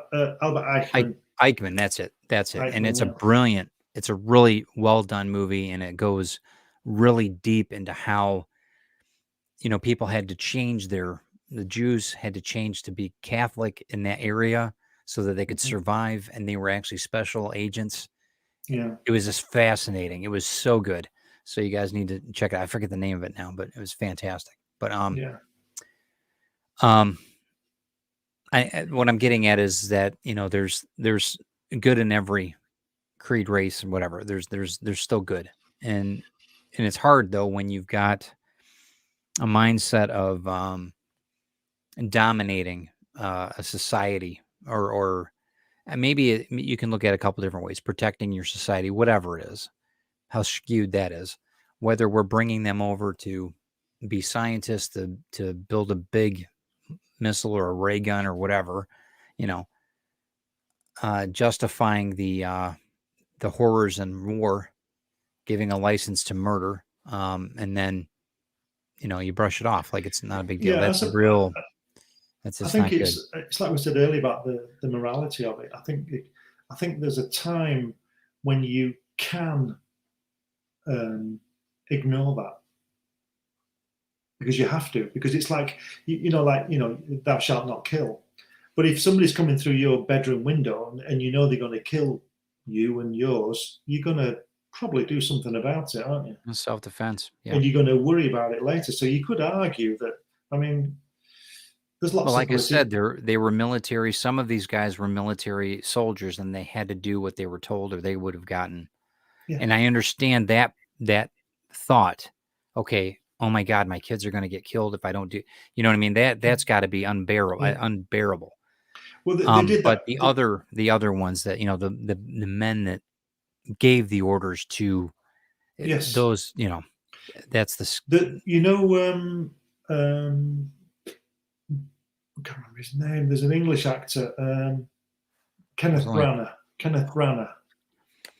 He might be Irish, English Irish. He's in a fantastic TV movie from I think it's from the early 90s. I can't remember I always forget the name, but he played. It was the guy that was shot, that they killed, that the Polish underground killed, Czechoslovakian underground killed. You got me Anyway, like way off. I'm not sure. I can't remember. If Anyway, anybody knows, fill in the comments. Reinhard Heydrich, Mm-hmm. the guy who the Czechoslovakian underground got up, some paratroopers got him or something, and he played Heydrich, and Heydrich was like the godfather or the father of the Holocaust. Mm-hmm. And it's the only time that the Germans didn't take any notes of the meeting that they were doing. It was in France, and he got people like Albert Speer. Mm-hmm. You know, you'll know him, the architect, Hitler's architect, and Sure. Himmler. He got all those people around a table to discuss the final solution. Yeah, and they didn't take notes. But and he tells them, you can't write this down. Yeah, history must not know about this. Sure. So one guy did, and that's how they know it happened. Wow. And it's the most brilliant thing. I mean, you know what's going to happen, but yeah, if you find that out, you definitely need to tell all of us, because I want to see that. It's amazing. It's just a TV hour and a half. It's not a major film. So I mean, was the guy that took the notes was a hero in one respect? In a way, yeah, or at least a historian. Yeah, it's incredible, because at first it's not. It's not clear to the guys around the table what they're discussing. Yeah, and then it clicks. He's talking about the extermination of a race. Yeah, and he's talking in riddles, and they don't understand what he's on about, and they're there for days, and then it finally clicks what he's saying. They think he's talking about knocking out some Russian troops somewhere, or some British unit somewhere, or some army, but he's not. He's talking about the Holocaust, and he was the father of the Holocaust. Yeah, and it's incredible. I think it's called Conspiracy, Kenneth Branagh. But it's really worth watching. It's really powerful stuff. Kenneth Branagh's a really good actor. Tell me there's some redeeming value in it, so that you're not, because this can be pretty daunting. I mean, my whole attitude today was kind of like, it was a, I'm not saying it was a good thing. Something. Yeah. I'm not saying it was a good thing. I'm just saying it's incredible to think that these people can sit round a table over a weekend drinking champagne, something like that over a scotch or whatever. And they're discussing the extermination of an entire race of people, which is basically the Jews, as we know. The 8 million Jews, and then 4 million outcasts, gypsies, gay people, whatever. Any person that's challenged in any way. Imagine the enormity. Somewhere in time, some people sat down in a room and discussed knocking out John Kennedy. One man. Man. Never mind who he was. One man. They discussed killing that man. Mm-hmm. They directed their forces, because when you land on a beach and everybody's shooting at you, you're not really killing the individual, so to speak, are you? No. You're not aiming you don't. No. There's nothing between you. The people sat down and discussed the killing of that man, and they did it. Imagine sitting down at a table and discussing the death of a race. And have a balance sheet of how to do it. And then do it, set it in motion. I mean, they killed 8 million. I don't know how many Jews survived, probably more than 8 million, but they must have killed a lot of them. I think, didn't they kill? Well, didn't they kill 3? Was it 3 out of 4 Polish Jews or something? I don't know the figures. It's mind blowing. Well, and those are the documented ones. They did keep good records, sick bastards, but they did. But the ones that didn't, the ones, the mass graves, the things like that, the death pits or whatever they call them in the woods and Yeah. all these, those are unmarked. We don't know how many children and women are in horrifically died that way. You know, some of them weren't documented. But when you look at it as well, We wouldn't know either. I mean, sometimes, I mean, they kept the ledgers in Auschwitz and that, but the they were if destroyed. you've ever Yeah. seen the shoe piles, that Yes. is I, just I horrific. saw It's the shoe piles and the spectacle piles at the Holocaust Museum in Washington D.C. Yeah, they've got one in Detroit too. It's just it's just unbelievable. It's just, and there's no words, there's no music, there's nothing that you can No. to get that out of your head. There's no. Well, when shall I give the game away at the Holocaust Museum in Washington? If you ever go, so I'll tell you what you see first. Yeah, tell me. What happens is you go in the building, you go up in a lift or elevator, because you have to walk down. The room, you don't walk down steps. It's all like a big spiral. Right. So you start at the top and you come out at the end and you come out of the building. You go up in an elevator and there's this guy. I don't know about now because it's 15 years now since I was there, but there was this big guy, about 7 foot guy, and he was this Jewish. He was a survivor, and this was his job, and he was a survivor. He'd been there as a boy. A big, massive guy, and there's about this elevator fits about 10 people. So you go in, you go up, and he stands out the way, and the doors open, and you see a life-size print of big pile of dead bodies in colour, and it fits the frame of the elevator. And it's like it's real because the distance you are is the perspective and proportion of the bodies. Do you understand what I mean? Yep. And everybody goes, whoa, like that. And that's just the start. Yeah. And it's not a shock factor, it's a reality factor. That's right. I mean, and then you turn, I think you turn left, and they've got the actual train wagons there, and the cars. and they've got the I don't recall them. They've got one in Detroit like that where you actually have to it's cutaway, but you can go in there, and it shows you the collapsing feel of the roof line. And they've got there was I don't know what you call it, like a net encampment bit, and it's full of spectacles, glasses, and it's about 12 feet high and about 20 feet wide. Jesus. And it says, and these are the actual ones from the camps, and it says on a plaque, this is something like 1% of what was taken, and there's thousands of these things. And then there's a big pile of shoes and a big pile of suitcases. It's just incredible. But as bad as it is, I think everybody should go there and see that. No, I agree. I mean, after we went to the Holocaust Museum in Detroit before it opened. We were lucky enough to get in with a group, and that's when we met the Holocaust survivor that I was telling you about earlier. That she said, "I'm not mad because don't you think the Nazis love their children?" And she lost her whole family. I mean, it's incredible the poise that this woman had. Just incredible. It was just awe-inspiring. I just couldn't believe it. Just could not fathom being that forgiving. I don't know. We could only that's the way she deals with it. Obviously. She had to. That's the only way she would have lived. That's the way she said. If I didn't do it this way, I would have never survived. I would have never gotten up the next morning. Yeah.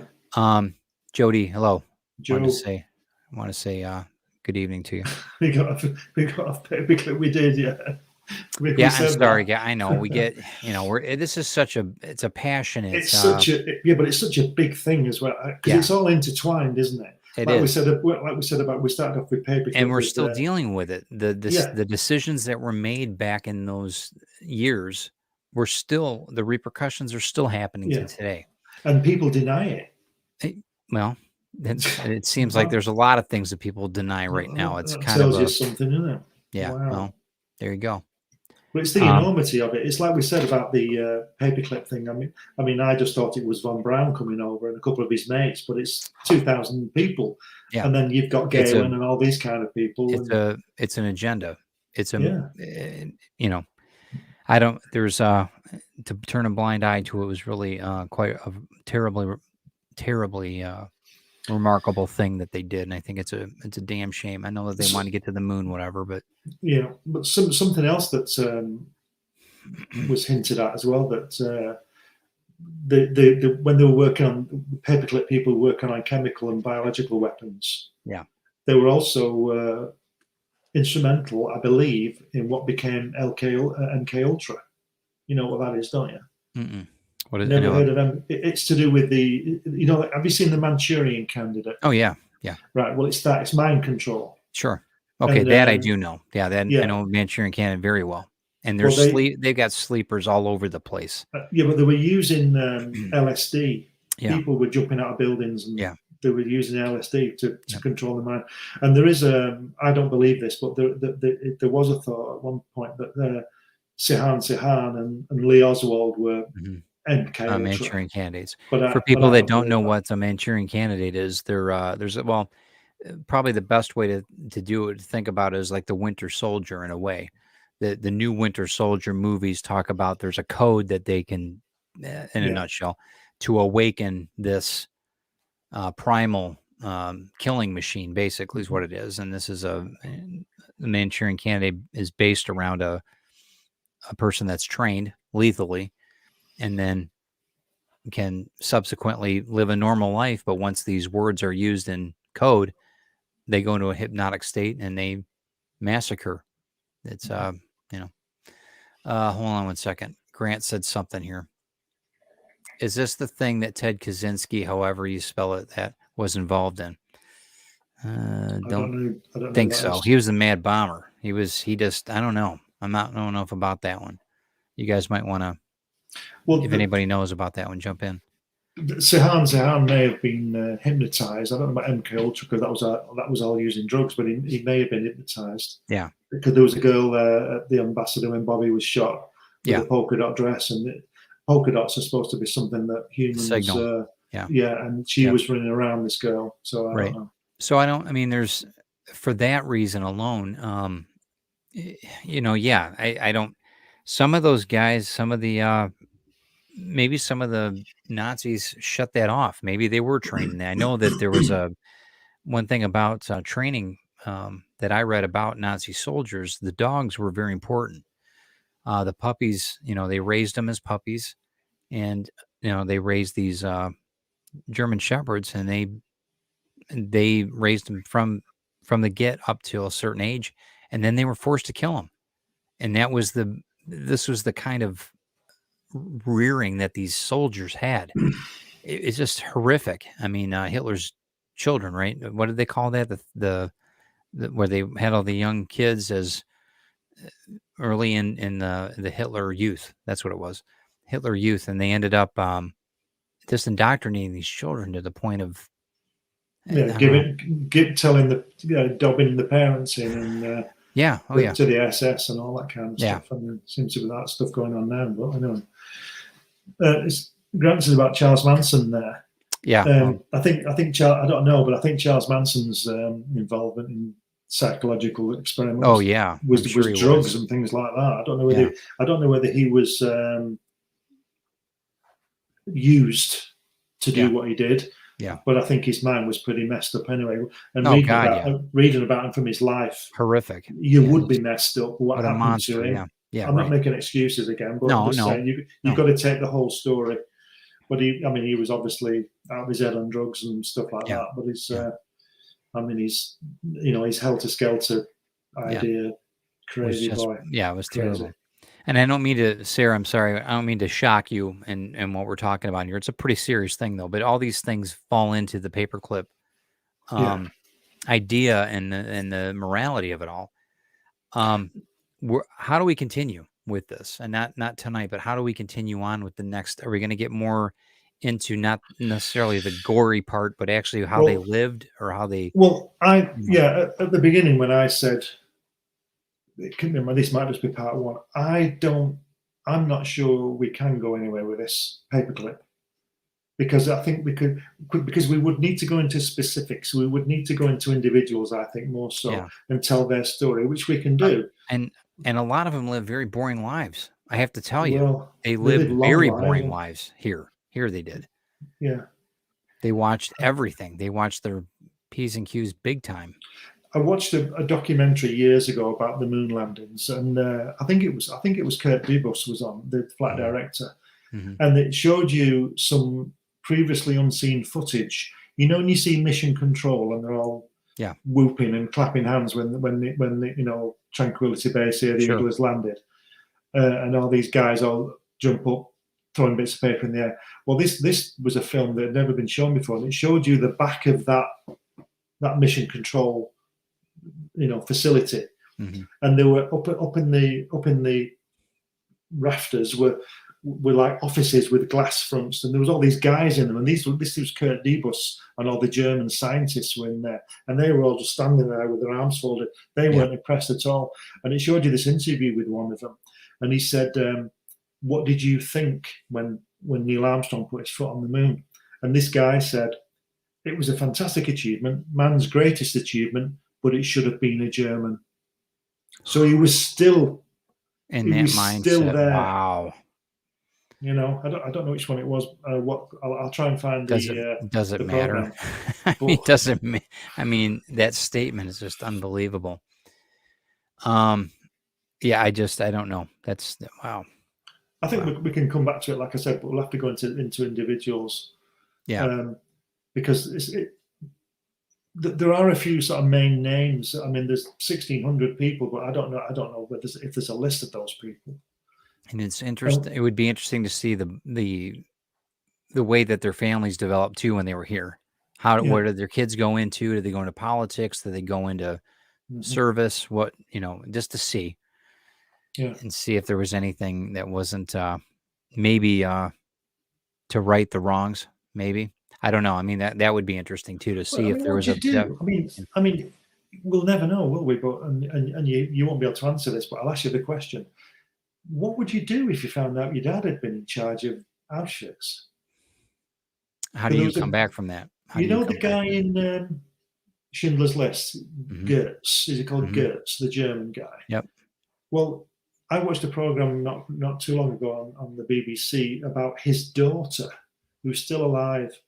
And she seemed like a crazy woman. But if you think of the enormity of what her dad was up to, and she was going around to all these survivors of these camps that he was killing people, and they didn't know who she was to start with. And when she revealed who they were absolutely repulsed by him. Yeah. Some of them left the room. Yeah. And I thought that was a really mean thing to do. To confront them, set them up like that. That's not right. But this poor woman, I think she was probably 1 or 2 when this was going on. So it was nothing to do with her anyway, however old she was. Well, these women were just repulsed by her because her dad killed their friend or their mother or whatever. Yeah. And that's bad, but it wasn't her fault. And this woman's going out of her mind. I don't know whether she's still alive now because she'd be 80 odd, but it wasn't her fault. So in answer to what you were saying about how did the children go on, maybe they're all like her, or maybe some just weren't bothered. Maybe some don't believe it. Because I can't imagine he went home and said, oh, by the way, I'm responsible for killing 20,000 people in a camp. You might suspect. Yeah. How do you process that? How do you face your children? I don't know. Well, they were living in those camps. They were living just outside the camp, weren't they? And they had swimming pools and they did. And they ate. They were eating meat, and and they had these people emaciated, dying in front of you. I'll try and get this to you. There was a play years ago on the BBC, and it was called Search the Ashes. And they found it was read by actors, but they were reading actual letters and notes that they'd found in German soldiers' water bottles. The water bottle thing they have.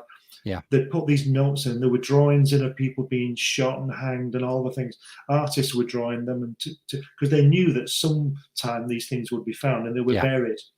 And there was a guy, the actor, and he was reading this journal of some captain of Sobibor or something. Yeah. And he read it. It said we were only reading what it says. We're not filling in. And it was Thursday the 9th, took a delivery from Poland of 2,000 people. 1,000 of them were dead by noon, gas by noon. Yeah. And then it said meat and potatoes for dinner and a glass of claret. Wow. And that's what he wrote in his diary, something along those lines. And it was like, you know, took the dog for a walk and came home and watched TV. It was nothing. It was nothing. There's got to be a psychotic term for that. Carl might be able to come up with some term, but there's got to be some type of psychotic switch that the not ethical side, but the empathy side of the brain, there's got to be, to where you're just not right. You're chemically or physically not right in your brain to have that kind of.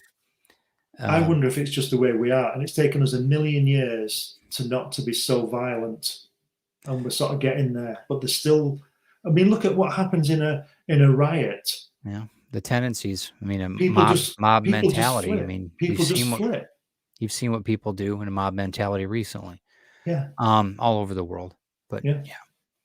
So okay, so sociopathy. Sorry. Sociopath, no feelings for other people. Yeah. So but yeah, that's well, I mean that's a simple word for it, I guess. I don't know. But I think that this all spawns from an ideal of agenda, and that was, and I'm sorry that the powers that be, whether it be our nation, whatever, thought that this was a justifiable evil. I don't know. Different times. All right, so I'm gonna take a break for a second. Let's tell about your book coming out for Kirby. Yeah, if you don't mind. let's try and lift us up before let's we lift go. this up here. We're going to talk about Grim 101, Grim 101 as far as that name too, but we're going to talk about Grim 101 book 2, the promo. We're going to be live Sunday as well. So we're going to a graveyard now. Yeah, so we're going to go to a graveyard. Now let's do Kirby book first that Glenn's got coming out soon in Indiegogo. We'll be right back.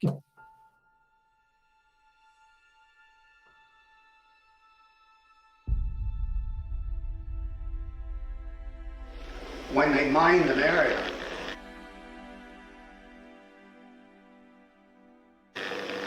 they put down yellow tape right across that line. See? And if you walked on the wrong side of that yellow tape, you blew up.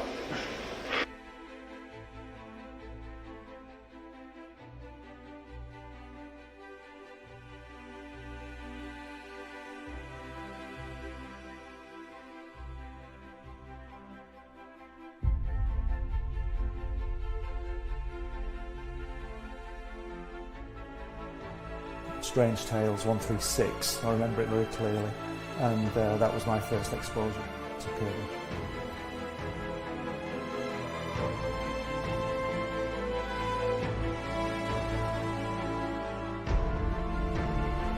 And I wanted to show it to people.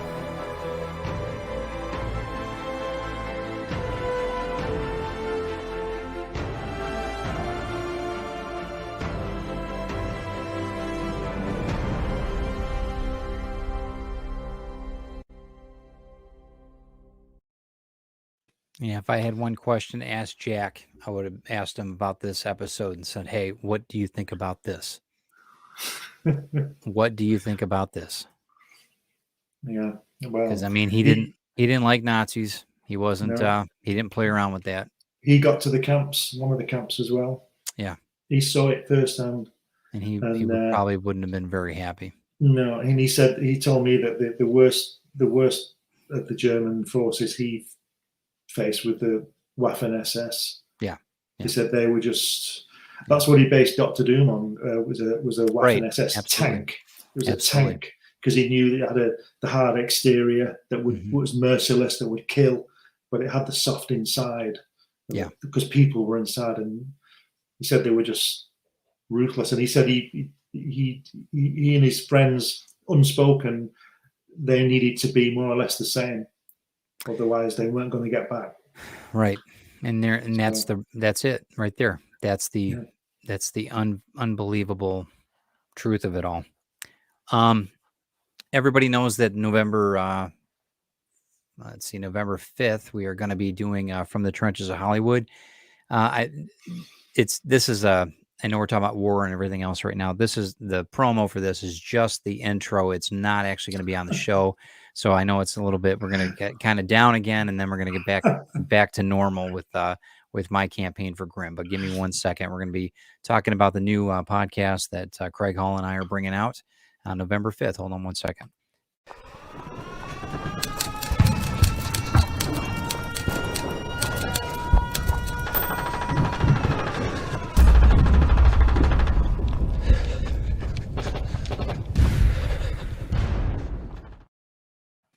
And that is nothing to do with World War II at all. We're just discussing Just showing the trench. Right. And it's bad timing right now because of this particular show, but this idea of going from the dining room table, getting the story together that you've got, this idea, and then getting it to script, get it to be written, and then seeing how to get it through the gatekeepers into Hollywood and see how you can get this thing looked at. We're going to have a group of different broadcasters and different podcasters and different people that are in the industry, producers and filmmakers and scriptwriters. And that's going to be our podcast coming up, and it's going to be called From the Trenches of Hollywood. Also this week, as Glenn knows and everybody else knows on this channel, is I am starting out Sunday at 7 p.m. We are launching Grimm 101 Book 2's premiere for the Kickstarter. So it's going to be running 21 days. I'm excited. It's going to be a really good campaign. Helen, your beautiful wife, Helen, did the voiceover work for this. And if you guys haven't seen it, sit back and relax for a minute. You're going to be seeing it right now. Most of my life I've felt alone, but not here. I suppose living next to a cemetery, your neighbours are always close. It is peaceful and quiet, but not lonely. In fact, since my first visit amongst these graves, I've felt a presence, a calmness that fills the air and surrounds me like a gentle morning mist. That's how I know he is there. It's a feeling of being watched from afar. I wait in silence as well, until we meet.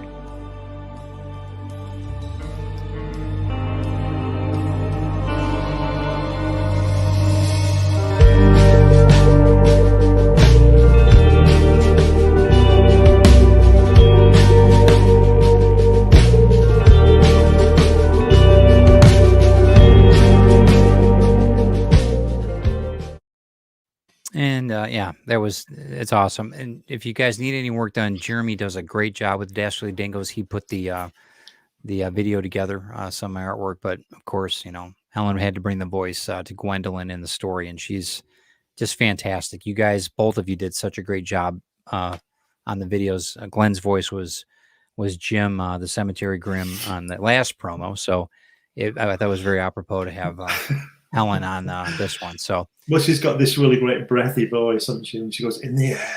Oh, in the air, I know, right? Right, man. Jody, yes, I'm going to be on your show on the 6th. So you guys check out what we're doing. He's going to be kind enough to take a little bit of time and show me off a little bit here on some of my work that I've got coming up. And it's been a crazy year. It's been a really, really good year. It's not finished yet. No, for business though. I mean, yes. As far as that goes, for us, it's been fantastic. I did kind of cheat a little bit here. I did put the link in there. So if you guys can I just say before the end that I might be jumping the gun here. Go ahead. Are you going to be talking about the whole experience in Comics Unlimited next issue? We can talk about it right now if you want. Let's do it. No, I meant do the article. You're doing an article for me. Are you talking about the Hollywood experience? Oh, I am. Yes. Yeah. Yes, it's right. going to be what the different facets of Craig and the visit to California and the actual cancellations of meetings and then rescheduling of meetings and all Right. that. Well, I'm looking forward to that. Yeah. It'll be Yeah. Talk about it now. Yeah. Well, what we decided to do, you and I decided to do, is Comics Unlimited next month, or this coming up month-ish, November, Yeah. December. Yeah. You were kind enough. We talked about this for about 4 or 5 months ago. You were kind enough to ask me to have some things written about Retrieve that you're going to put in the book. So you did a couple months ago, and then I don't have them right here, but this the next month we decided that coming up is I wanted to get everything together for the California story, that basically the journey of what, how I got the story in front of Craig, the producer, and how to get the point where you're getting in touch with people. But I wanted to show you the end result of how you got to pay for the airplane ticket. You got to do all this. You got to get everything worked out and scheduled. It takes years to get to that point. It's not like, oh yeah, last week you read my book and he's flying me out. That's not how it works. It might, but it's really not the reality of it. Mm-hmm. And that's what we wanted. I wanted to showcase that in Comics Unlimited. I think it's very timely, especially with the podcast with Craig, of what we're doing with the book, and and how the things change with episodes versus movies versus Netflix versus main screen, silver screen. There's all different kinds of facets to all of it. And we're going to be putting that in the article in Comics Unlimited, plus the artwork for Retrieve, the second printing, or one of the second printings I'm going to have in there. It turned out really good. I don't want to let the cat out of the bag, but man, that is a great cover. It's a really good cover for Comics Unlimited. Fantastic. Yeah, it really is good. But you were saying about things taking time. Well, people will be aware when and if they buy my Kirby book that that didn't happen overnight. That took me a year. It took me a year to get there. Because you've got to ring people, talk to people. Oh yeah, ask questions. You're traveling alone. Book time. Yeah, the traveling took you. When you calculate the time it took to save the money to go, then travel, then set up and schedule it with Jack and Roz and do all that. That's crazy. I mean, how much? I mean, it has to really, the stars have to align on that type of. And I did it twice. So, but it can be done. It can be done. Well, I want to tell you, yesterday, having Eddie D'Angelini on the show. Yeah. He lit up. Did you see his face? Yeah, I did. Yeah, I watched it. So, and he's one of these guys I was telling you about, marketing wise. That's your market. That guy is. Yeah. He said, I got to have that. He said, I want it now. Right. So, and that's what I mean, though, because that's how important it is, because it's those people that are going to end up keeping Jack's legacy alive, because you're showing Jack the man, not Jack King, Jack the King, Yeah. So, and you're doing that. You're giving it to the world. And there's, there's a little bit of money exchanged in that, but it's nowhere near the value that that you've put into it. I mean, nowhere near. So, but yeah, I'm definitely excited for you. I can't wait to see that. I can't wait to have it on the shelf here. So I'm looking forward to that. And I know a lot of people are. So it's good. It's good stuff. I appreciate everybody stopping in. How are we set up? Is there anything else you want to go over tonight? No. I'm just going to say I'm looking forward to holding the hardback Kirby book in my hand. Yeah. So no, I'm done. As we said, I'm not sure whether we can pursue the paperclip thing, but then again, I'm thinking, well, the Von Braun story is probably the most documented. Yeah. I don't know whether we can get into the nitty gritty of that. I don't know whether there's a point to it really, because we've covered a lot today. Right. I can't imagine there's any more revelations other than what we've said. So I don't know what we'll do next week, but we'll figure it out. Any suggestions, guys? Let us know if there's anything you guys are looking forward to. I know that there's or looking for us to investigate. It's the paperclip thing is it's a feeling of frustration for me, but for there's a lot of different viewpoints on it, and I think that there's something to be learned. I'll tell you something that's incredible is that such a lot of things have come from Nazi Germany, and we're still. The Volkswagen Bug, the Volks car. I mean, the people's car, the Autobahn, the Porsche, the Mercedes Benz. Leica watches. I mean, there's an amazing creative background with watchmaking in Germany. Mhm. But that all aside, you know, it still has a scar, and a lot of people want to move away from it, and I understand why. I completely understand why. Well, it's still in living memory, isn't it? I know those people have been 90 now, but it's still in living memory. So Yeah, until yeah, it's like uh, until it passes, it won't. Well, we're affected by it because our parents were, and all that kind of thing. You yeah. know. I appreciate everybody stopping in. Thank you, Glenn, for taking time and staying up late. Thank you Thanks. guys Yeah. for all stopping in. I know it's not a very easy subject that we went over tonight, but we got that done though. I'm glad we did it, and I think Yeah. we did it with honor, without being too much on everybody. But thank you guys for stopping in. Look forward to everybody on Sunday. Well, I'll tell you what. First Friday coming up, we're going to be doing Drinking with the Davies. We're doing the Lion's Tail, which is a real interesting drink. It's with bourbon, and Christine will tell you all about it. It's a I'm just reading what Brian's put. what did he say? Hey, oh, he just got here. Yeah, listen to Okay. what read what he's put. That's that. Right. Well, that's the truth. I know he did. He does that he does it all the time. He says that it is one of the best edited books. It's true. It's going to be, but try to have a good night, everybody. Be safe. Do something good for somebody. Please be safe right now. Everything's going on right now. So, and you too over on the pond. But like I said, for Friday at 7:00, we'll be here for Drinking with the Davies. Looking forward to it. And then Sunday, we've got the live launch of Grimm 101 Book 2. You guys can check it out right here on Ted Davies Artistry. We will talk to you soon. Have a great evening. Stick See around, you Glenn. I'll later. talk to you in a second. I All right, will bye, do, yeah. guys. See you.